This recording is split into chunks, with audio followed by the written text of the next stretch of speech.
last night, but there were some rare slip-ups too. His game-ending interception was the first he's ever thrown from the 3-yard line or closer.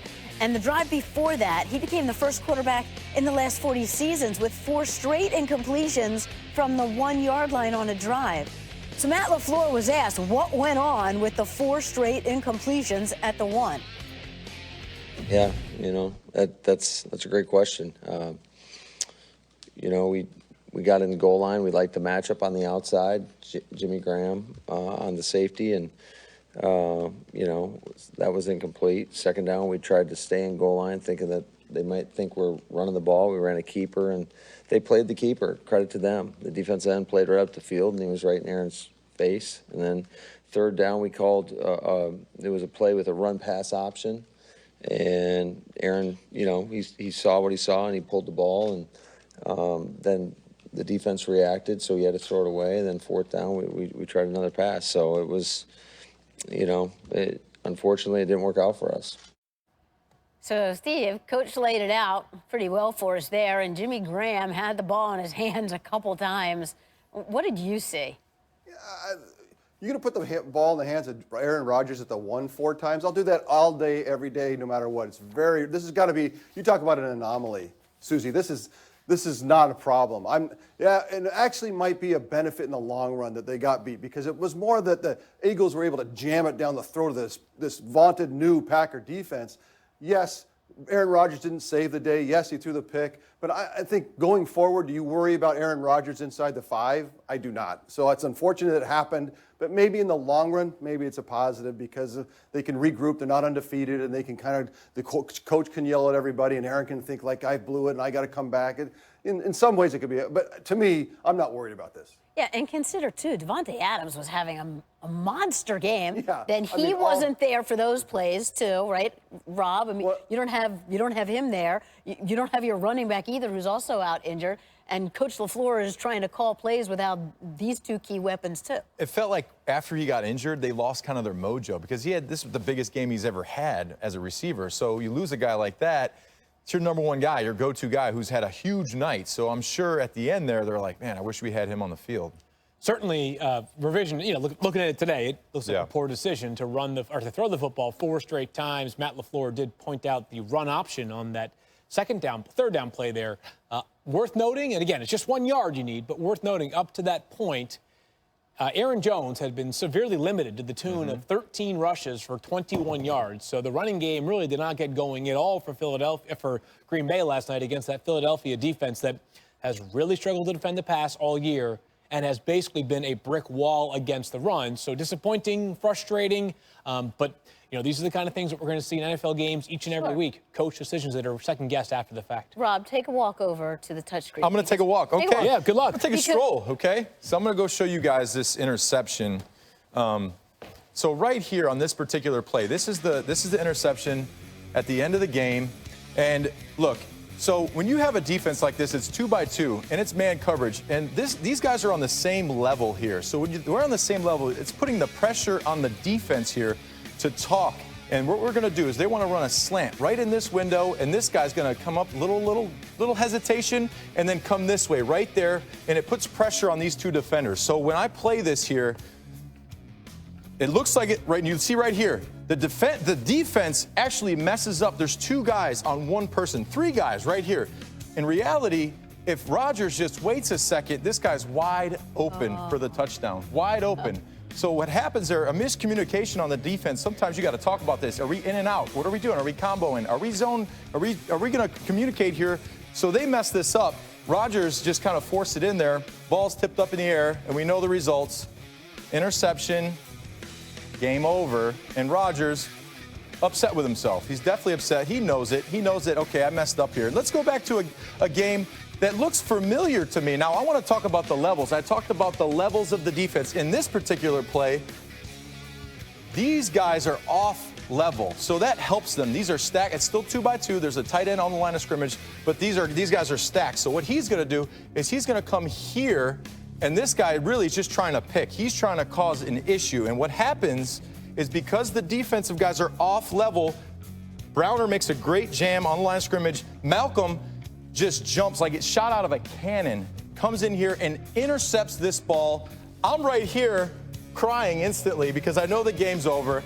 And the biggest game, the biggest stage, Super Bowl, guess what? When you win the Super Bowl, you can cry all you want because you're world champs.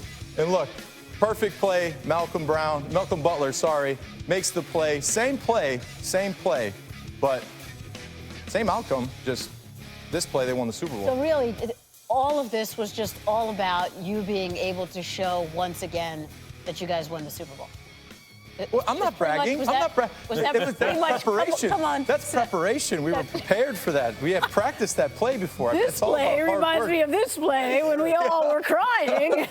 I was crying. It was my first one, okay? But it was like a first child. Pretty interesting breakdown of the levels here and how defenses have to approach it. And I will say this, is that although the Eagles secondary was torched throughout the evening, and although maybe that was a rushed decision by Aaron Rodgers, an incredibly rare one at that, you have to give credit to the Eagles for, in a high-leverage moment, the biggest play of the game, because as Carson Wentz astutely noted after the game, it's a lot better to be 2-2 than 1-3, especially when you already have the Cowboys at 3-0 in your division. The Eagles, to grind that win out and make a huge play in the secondary in that game, tells you a lot about what that team is all about. Red zone defense won that game. You heard? Yeah. It was a huge momentum shift in this game, too, because it looked like it was going to be a rout at the very beginning, and then back come the Eagles. And Susan, that's my takeaway from last night's game. This was a culture win for the Eagles last night. What I mean by that is 13-0 down on the road, short week. You're getting torched in the secondary. You've got injuries in the secondary. On offense, you're already without Deshaun Jackson. You could have been a little bit rattled because early on in this game, Derek Barnett had that costly and careless penalty, and that's the kind of play that reverberates. I mean, you see a guy, Jamal Williams, get carted off the field, and you know it's kind of because of a mistake you or one of your teammates made. The Eagles never flinched. Doug Peterson and his staff have instilled a belief that those guys can come back and win big games on the road with adversity facing them. They did it last night. And now, on the long week, they have the Jets, so it's a chance for this Eagles team to try to get healthy, too, which is what they definitely need. Another major headline this week, the return of Chargers running back Melvin Gordon on Thursday from a 64-day holdout due to a contract impasse. Anthony Lynn emphasized Gordon's going to be the starter, but once he's up to speed. I saw him out in the parking lot before I even came in. I was tired, just woke up and was like, oh, brightened my day a little bit. Like, he's back. We got a little swag back in the room. He's got that factor to him. I feel like we're just complete again. I think it was just kind of relief. I think everyone you could kind of feel the energy. It was a little bit up today, even out there in walkthrough.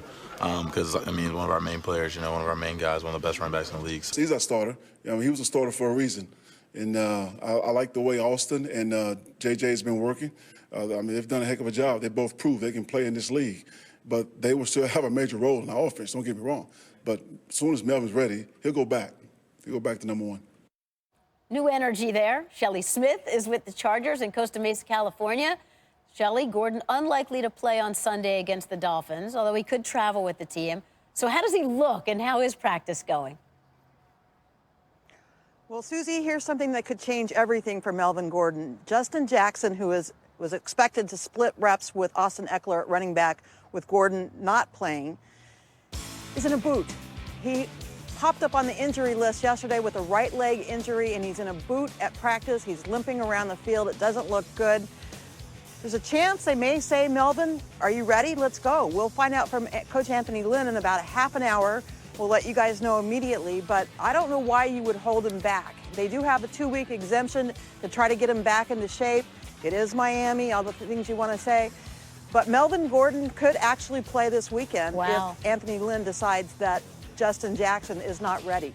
Wow, Shelley, I know you're going to keep us posted on that. And in a little while, we're likely to hear from Gordon. Hopefully, we're still on the air when he addresses the media. What do you think we're going to hear from him?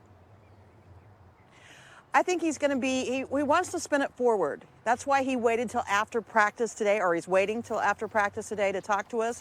He could have talked yesterday, but no, he wanted practice because he wants to spin it forward. He doesn't want to have all the questions of, are you sad about the money, which I would be? Are you upset because it didn't get done? All the things that we want to ask him, which we will, But I'm sure he wants to spin it forward to football and what's going to happen on the field.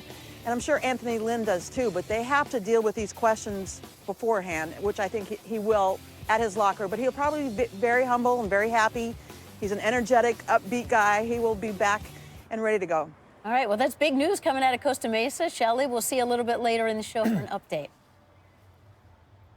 As we continue, here the future of Jags Pro Bowl cornerback Jalen Ramsey. More uncertain, trade demands in full gear. He missed practice with the flu, then a back injury, finally heading to Nashville for the birth of his second child. Will he come back? Ramsey, a guest on Uninterrupted 17 Weeks podcast.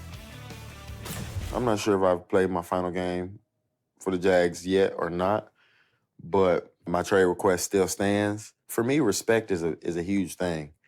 I kind of touched on it a little bit last week in last week's podcast, but once respect is lost for both parties, I think it's time to part ways.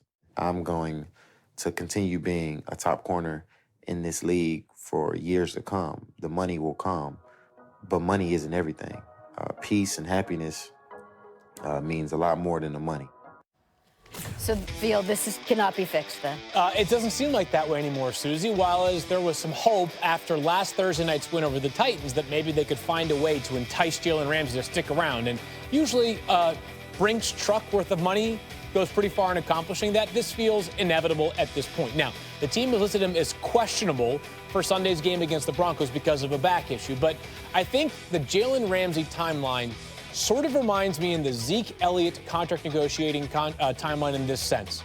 Once the threat of missing games becomes real, things go into another level. So it wouldn't surprise me if we are on borrowed time in the next week or so with Jalen Ramsey being traded. Will remain very intriguing. We're just underway here on NFL Live. You know, Edelman and Gordon, they're the go-tos for the Patriots offense. But Philip Dorsett is just getting started. He's going to join us in just a bit live here on NFL Live. And a quarterback showdown on Sunday. Mayfield, Jackson, head-to-head. That's just what it is. It's hype. I mean, you can't really buy into it. You can't read it. I mean,